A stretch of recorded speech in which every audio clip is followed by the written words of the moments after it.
Welcome. You know, a lot of times I get a lot of credit for things that I don't deserve to get credit for. A lot of times I get credit for things I wish I didn't get credit for. This here, the project that we're going to talk about tonight, the sewering of South Patch Road, was brought to us by others. When this is all over, it'll be a $20+ million project. You know, over the past several months, we've done a lot of things in terms of the environment, whether it's the bags, styrofoam, sewering, much of downtown and other areas around the village, because it isn't about the environment. It's where we live and who we are. We're a waterfront community, and it's our charge, both as an administration and as a community, to protect that waterfront and to protect the environment that's around us. You know, we all, and I look out here, a lot of grays like me, a lot of young families like my kids and their kids. And our goal with this project, as it has been with the other environmental initiatives, is to protect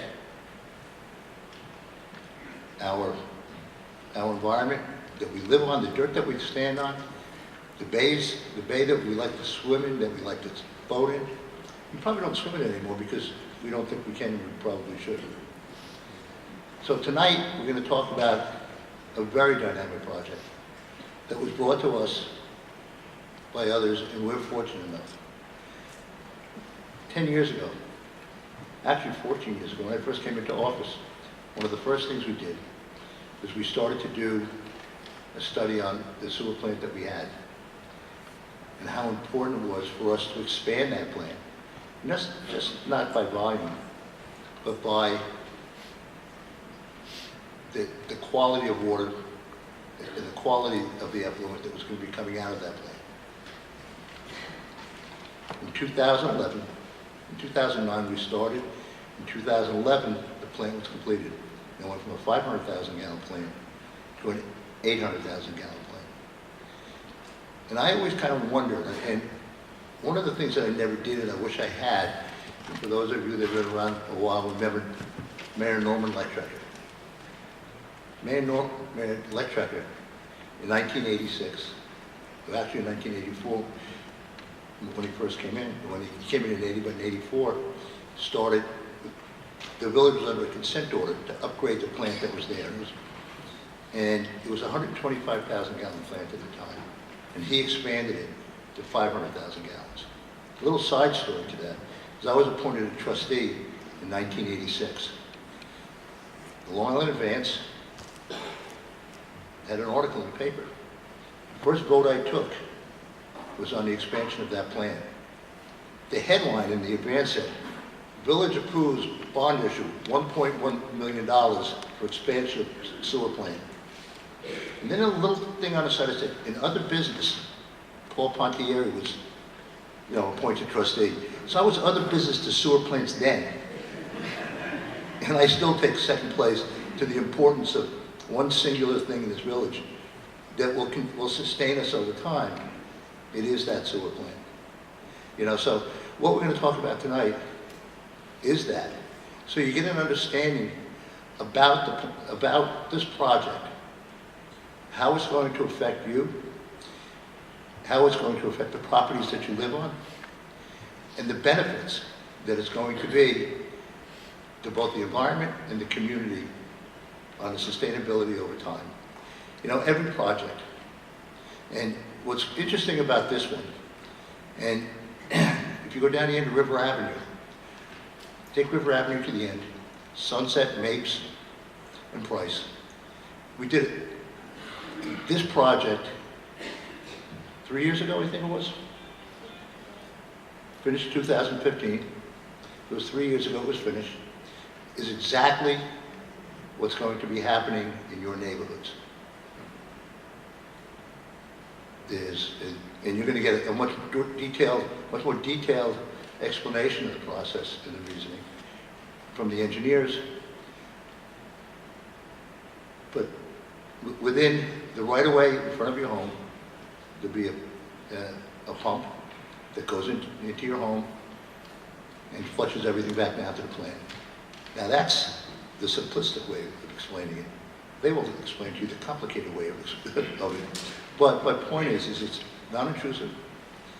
There's going to be a need for an access agreement, because this is going to be very much like a utility, you know. Loco, LIPA, they run the electric to your house. Suffolk County Water runs a pipe to your house. We're going to run a sewer line to your house. And the maintenance of that is our responsibility, not yours. The maintenance of the line in your home out to that pump is going to be your responsibility, as it would be. So this is about today, it's about tomorrow, it's about the future, it's about the sustainability over time. There were a number of groups that were very, very important for this to happen. And I'm just wondering, and I'm going to look, because I got an email on it today, is there a Jean Marie Buffett here from the Governor's Office of Storm Recovery? And we thank you very much. It came out of Governor Cuomo's office, the directions for this. We have anybody here from County Executive Ballone's office besides Mr. Clarko? And it was between the county executive, Governor Cuomo, the people in the Governor's Office of Storm Recovery, and that Governor's Office of Storm Recovery basically goes back to Hurricane Sandy issues, is when it was developed. But what I find about that, and I'll stop babbling in a second, what I find about that is that it didn't come just about rebuilding homes. It didn't come just about funding for us to rebuild roads. What they looked at is how do we protect the environment, and how do we move forward with that? So I'm going to ask County Legislator Rob Clarko to come up. And if you hear my phone ringing because I didn't do what I was supposed to do, which was turn my phone off before I came here, it's probably my wife in Colorado asking me to do something. But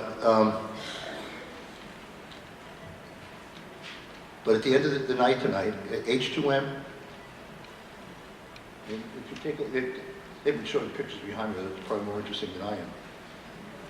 But those 47 homes and those 50 properties down on River Avenue now have the benefit of it. So if you don't know anybody down there, you know, give them a call.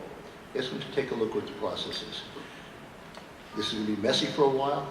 You're going to find your neighborhoods are going to be turned upside down as they're putting the sewer lines in.